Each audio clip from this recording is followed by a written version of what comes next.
Olá, crianças, bom dia a todos. Meu nome é Daferson, estarei com vocês nessa jornada de aprendizado de hoje. Hoje não teremos aula normal, teremos uma aula especial. Nós estaremos com o Álvaro, que vai ministrar uma conversa com vocês a respeito de marketing de conteúdo. É muito legal, eu já tive a oportunidade de assistir essa palestra em outros contextos, né, em outras turmas. E eu achei muito válido o conhecimento que ele traz para a gente. Ele tem muita experiência nesse assunto. E aproveitem ao máximo. E eu quero comentar que ele adora que vocês façam bastante perguntas. Façam umas perguntas bem difíceis para ele, tá? Se quiserem, podem se aproximar aqui da câmera, tal. Sim, ele não vai morder ninguém, tá? Espero, né? Pelo menos, tá bom? Então, só vou me preparar aqui para que ele se posicione, para colocar o microfone e tudo mais. Tudo bem? Então, daqui a um minutinho a gente já inicia a nossa conversa, ok? Bom dia! Opa, beleza? Estão animados ou estão meio para baixo?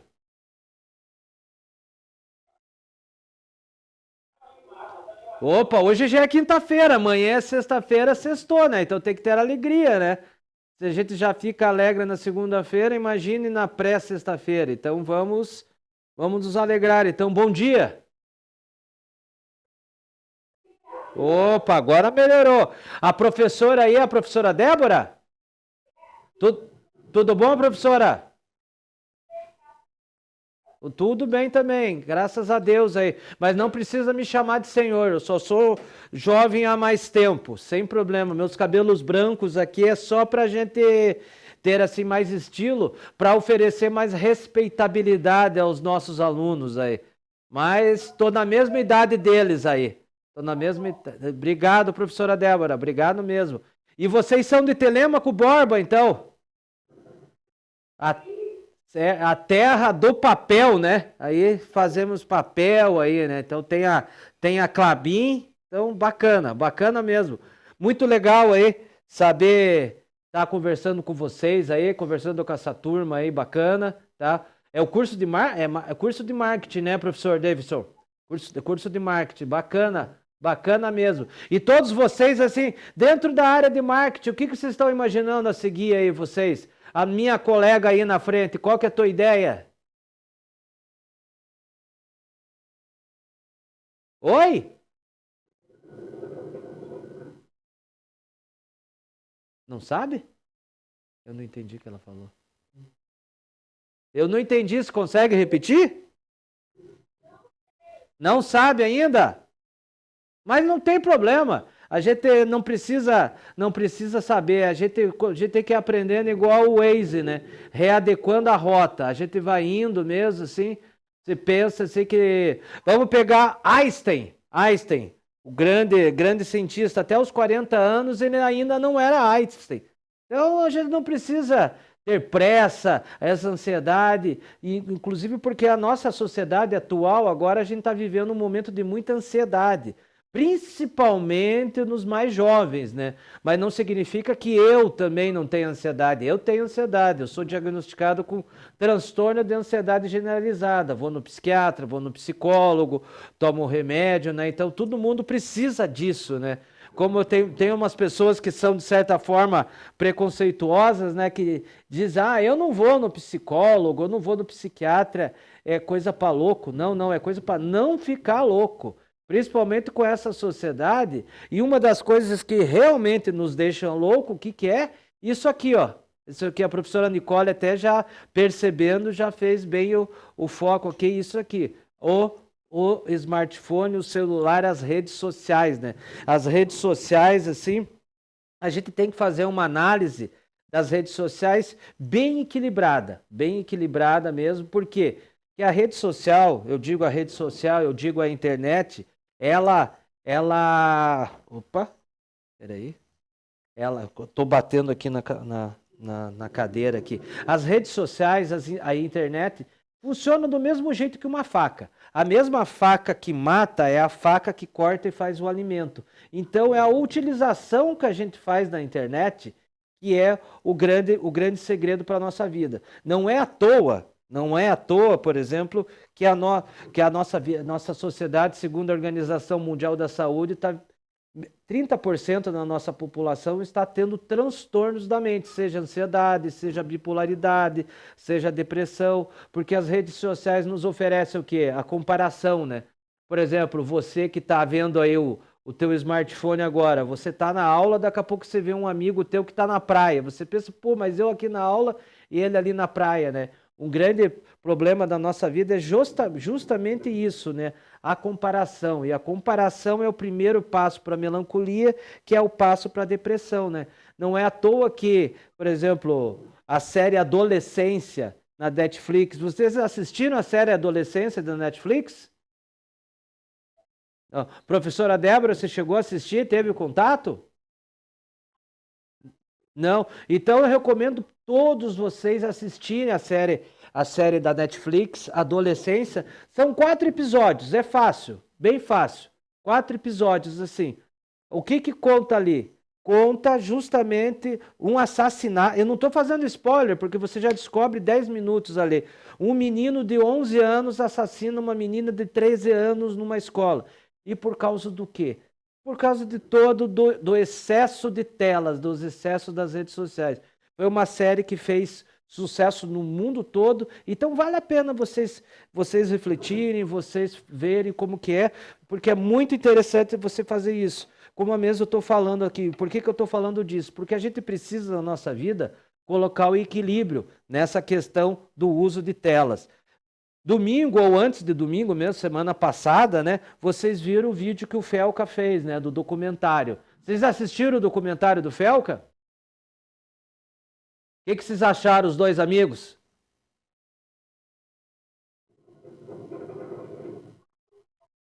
Quê?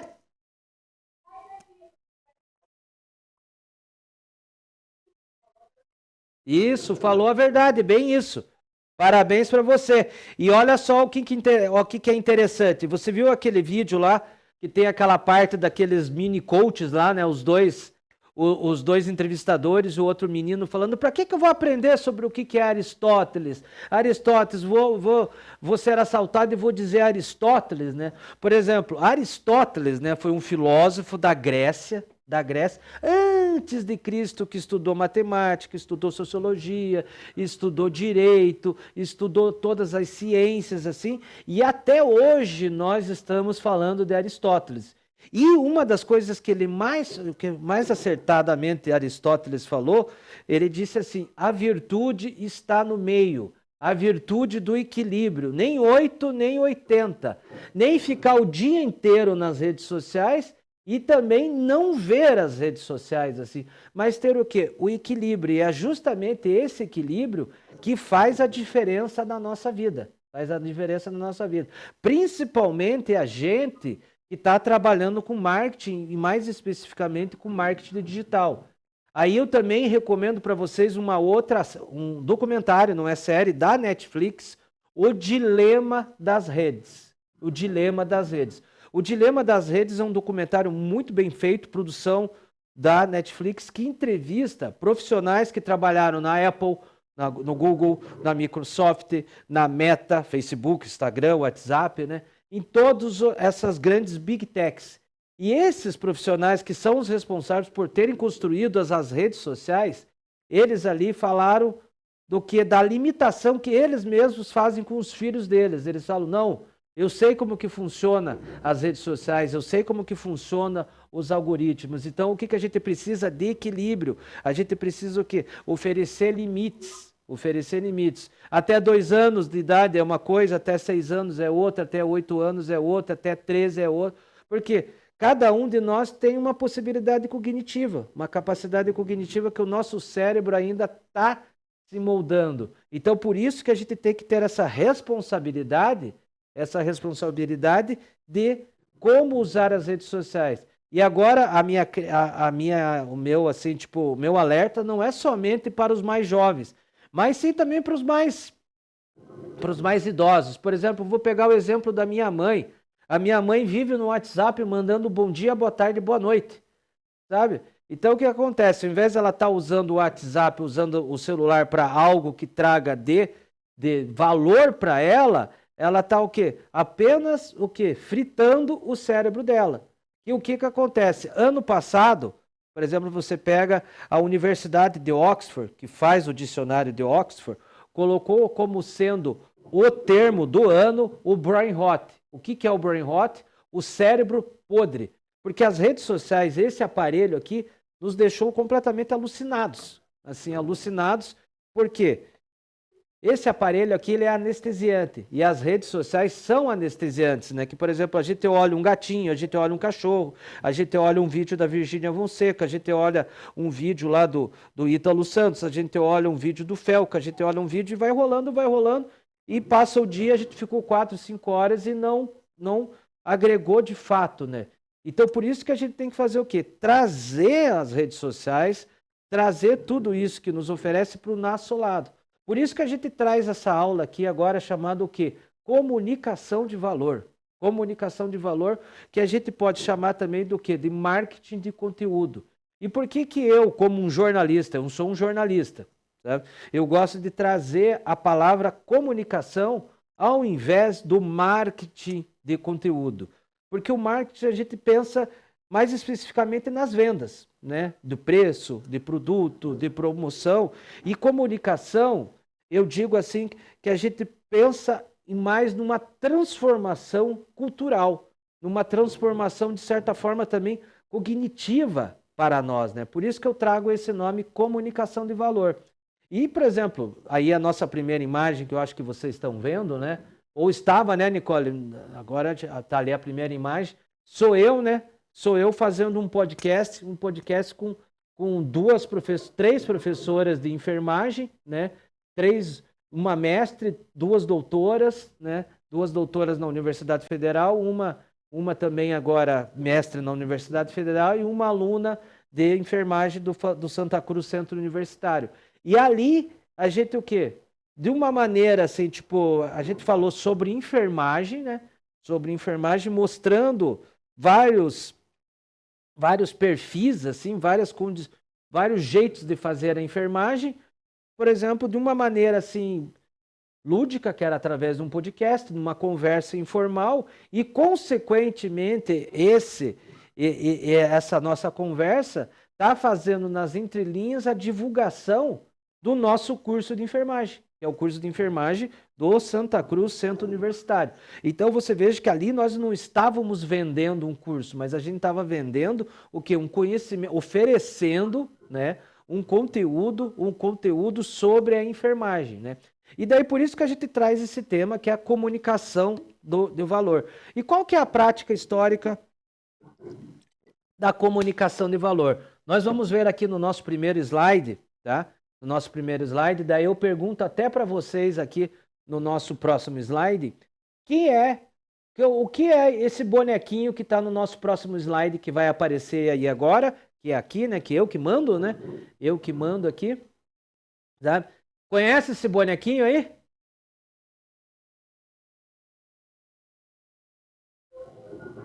Não conhecem? Teve um amigo na outra sala que eu gostei muito, ele falou que é o Zé Gotinha Bombado. O Zé Gotinha Bombado, depois de muito whey protein, sabe? Muita musculação, aí ele terminou desse jeito. Mas, na verdade, esse não é o Zé Gotinha Bombado. Esse daí é o boneco que é da Michelin, que é uma marca de pneus. Uma marca de pneus. Por exemplo, várias marcas da Fórmula 1 usam Michelin. E se vocês forem ver, vários aí carros aí começam a perceber que tem o pneu Michelin, um dos melhores pneus do mundo, né? E lá em 1900, os irmãos Michelin, os fundadores, né, da fábrica, eles criaram um guia, que era uma revista. Era uma revista que se tornou muito conhecida, que era o Guia Michelin. E nesse guia, o que era oferecido? Era oferecido mapa, locais para troca de pneus e uma lista de restaurantes, hotéis, postos de gasolina, para incentivar o quê? As pessoas a viajarem de carro. Então você veja, Se a gente for fazer um resgate histórico, olha só como é interessante a gente estudar a história.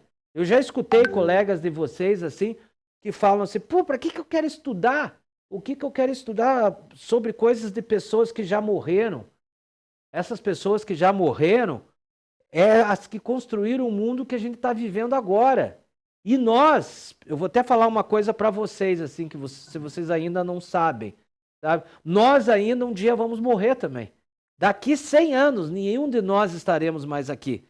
Mas tudo aquilo que nós fizermos agora vai ficar para gerações futuras. Seja os nossos netos, os nossos filhos, os nossos netos, os nossos bisnetos, tudo aquilo que vocês construírem agora a partir daí do ensino médio de vocês, vocês vão impactar positivamente na sociedade de Telêmaco Borba, sabe? Mesmo que você queira ou não queira, mesmo você animado ou desanimado, sabe? É melhor você o quê? Tá animado.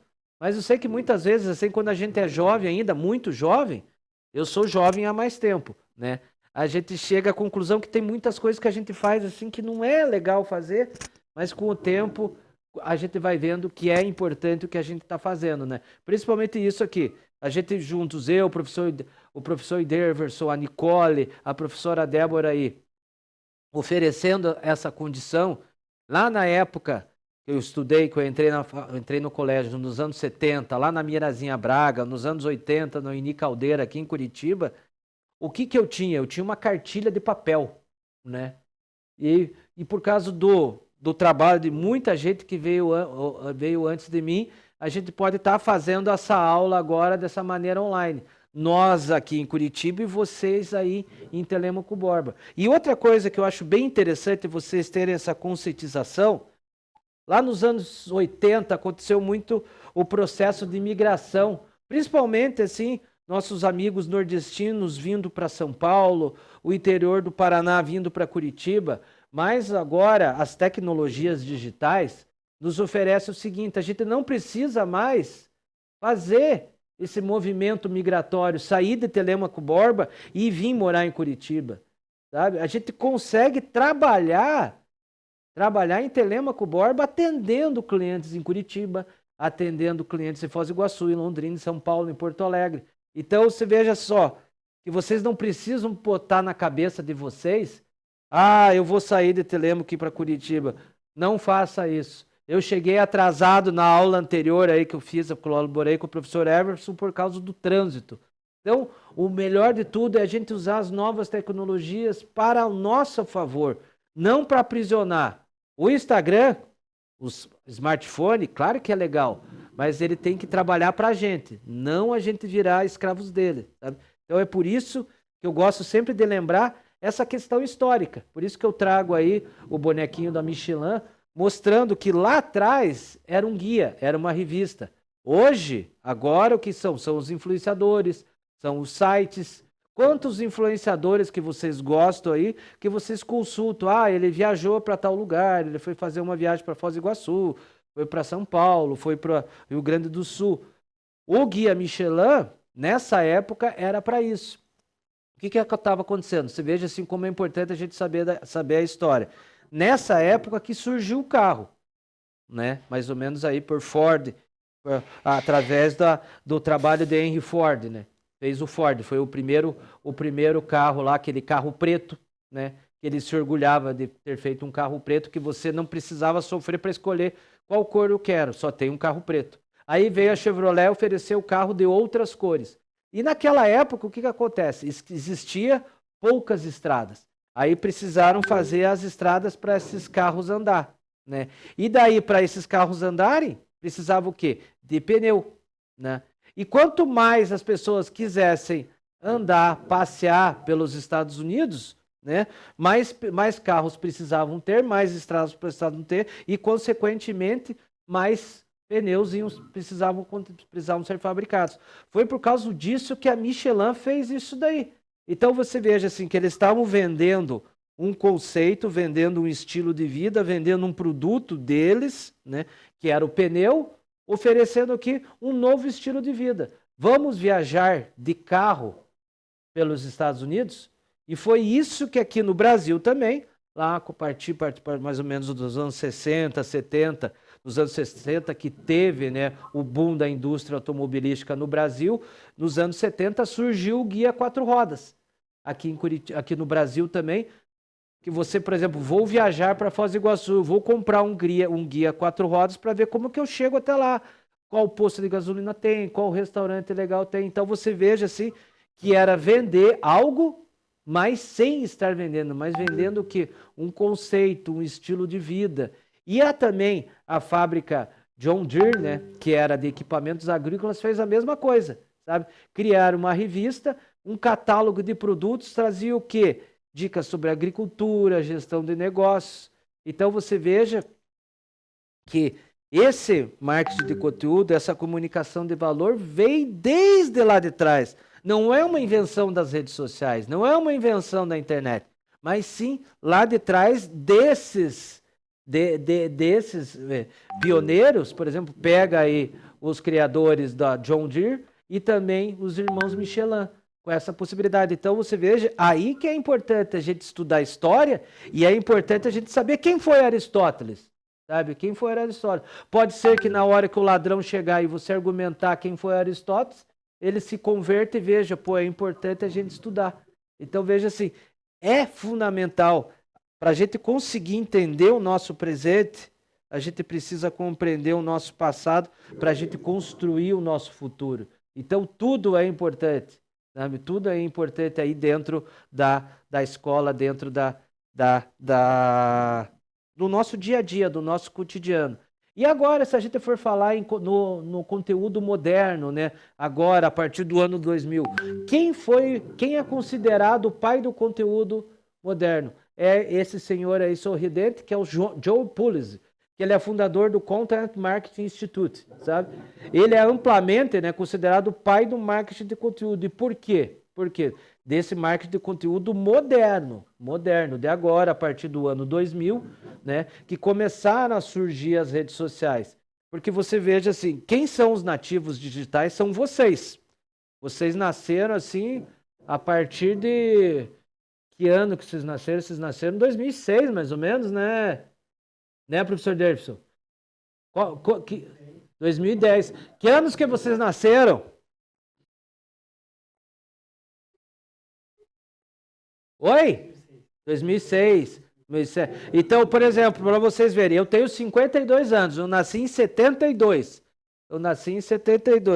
Já vi o Brasil ser campeão 2 vezes de futebol, né? Não sei se vocês gostam de futebol também, ou gostam só da liga, como é que é? Kings League, né? Kings League. Eu não sei. Quem que gosta de futebol aí? Ninguém gosta de futebol? Não gosta? Futebol de videogame, legal, bacana. Então, vamos que vamos. Você vê que... Então, por exemplo, eu gosto de futebol, né? Eu sou uma geração que gosta de futebol. Eu nasci em 72, né? Eu nasci em 72. Vocês aí em 2006, 2007. Em 1996, 97, quando eu comecei a usar a internet não era essa facilidade que vocês têm hoje de usar no smartphone. A gente usava num computador e era através da linha telefônica, ou a linha telefônica que a gente tinha no telefone fixo em casa. Muitos de nós aqui não temos mais telefone fixo em casa. Eu tinha até pouco tempo atrás, agora não tenho mais. Até meu pai deixou de ter o telefone fixo em casa, que ninguém mais ligava para ele no fixo. Mas lá naquela época, em 1996, 97, quando a gente conectava na internet, era através da internet discada, e para sair barato, a gente só entrava na internet depois da meia-noite. E na hora que a gente conectava, fazia um barulho que era da conexão. Esse barulhinho, esse som para a gente era assim, tipo uma sinfonia para os nossos ouvidos, porque a gente estava entrando num mundo novo, a gente estava podendo conversar. Então você veja assim que tudo da internet é muito jovem, e tudo aquilo que ao mesmo tempo que é muito jovem se torna obsoleto rapidamente, né? Sabe? É capaz que vocês nem usaram o Snapchat, né? Usaram o Snapchat? Um só. Orkut vocês nem viram, né? Então, sabe? MSN, Mirk. Então você veja assim como que acontece. E a partir do ano 2000, que o Joey Pulizzi foi assim que começou a usar, por exemplo, esse marketing de conteúdo, essa comunicação de valor do quê? De uma forma estratégica e mensurável na era da internet. Então você veja como tudo é muito rápido. É igual lá nos anos 30, quando surgiu o rádio, ninguém sabia como que eu vou usar o rádio, como eu vou usar o rádio. E você veja que tudo na vida a gente usa para o caminho do bem ou para o caminho do mal. Lá em 1930, mais ou menos, em 1930, uma pessoa chamada Goebbels, Joseph Goebbels. O que ele era, o Joseph Goebbels? Ele era o marketólogo de Adolf Hitler. Então você pensa, porra, o comunicador de Adolf Hitler em 1930. Quando ele viu o rádio, surgiu lá o rádio, ele falou, pô, esse negócio, vou conseguir através desse negócio aí novo, mudar a cabeça das pessoas e fazer as pessoas pensarem de um único jeito e do jeito que eu quero. O que ele fez? Através desse do rádio, falando uma palavra, falando uma frase. Se você contar uma mentira 1000 vezes, essa mentira se torna verdade. E a história agora nos conta. O que aconteceu nos anos 30? Hitler, né, conseguiu dominar a Alemanha, conseguiu fazer a doutrina dele higienista.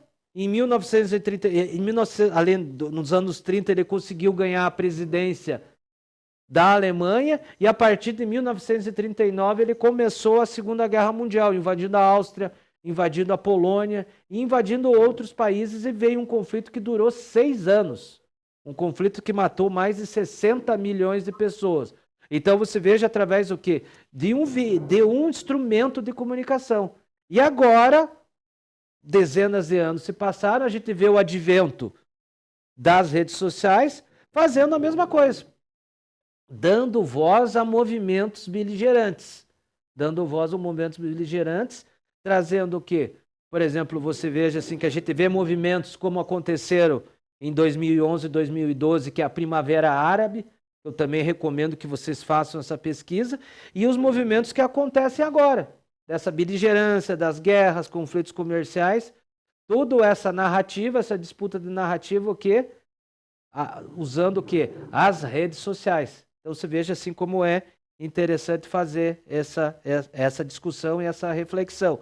Então, esse profissional, Joey Pulizzi, ele foi no início dos anos 80 o considerado, né, acreditado a ele, o pai do marketing do conteúdo moderno. E por que é interessante a gente trabalhar com comunicação de valor? Por que essa estratégia funciona? Porque essa estratégia cria um relacionamento, gera confiança e posiciona a sua marca como autoridade. As pessoas compram de quem confiam, sabe? As pessoas não vão comprar daquelas pessoas que elas não confiam.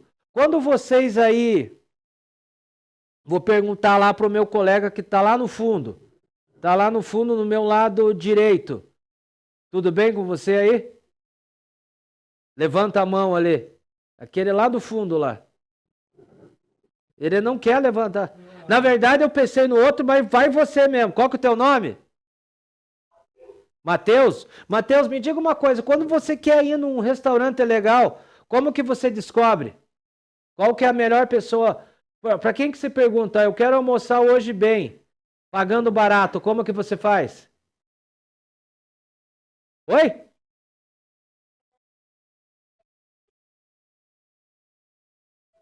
Você pergunta para quem?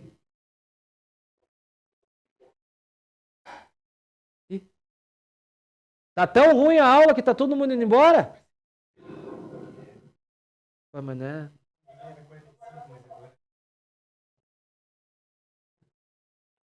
Então, beleza, pessoal. Essa aula vai estar disponível para vocês em gravação. O professor Davidson manda para vocês. Débora, obrigado aí pela presença. Mas como só para terminar, quando você vai querer um restaurante, você pergunta para um amigo, você pergunta para a professora Débora, pessoas que em você confiam, e daí você vai buscar esse vai buscar você vai pegar informações de boas pessoas, pessoas que vocês confiam para você consumir.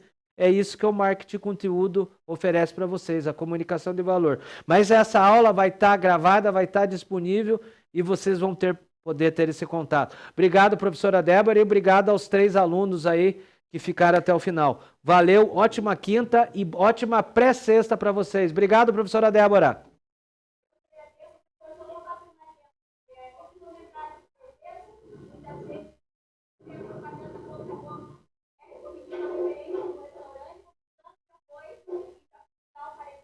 Isso, é bem isso mesmo. É porque essa propaganda boca a boca é a pessoa que a gente confia, né? Eu vou chegar aí, por exemplo, eu já tenho uma confiança pela senhora.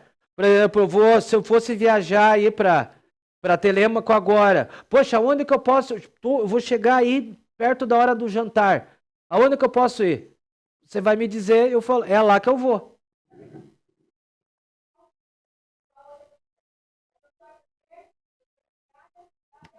Até uma próxima. Fica bem. Tchau.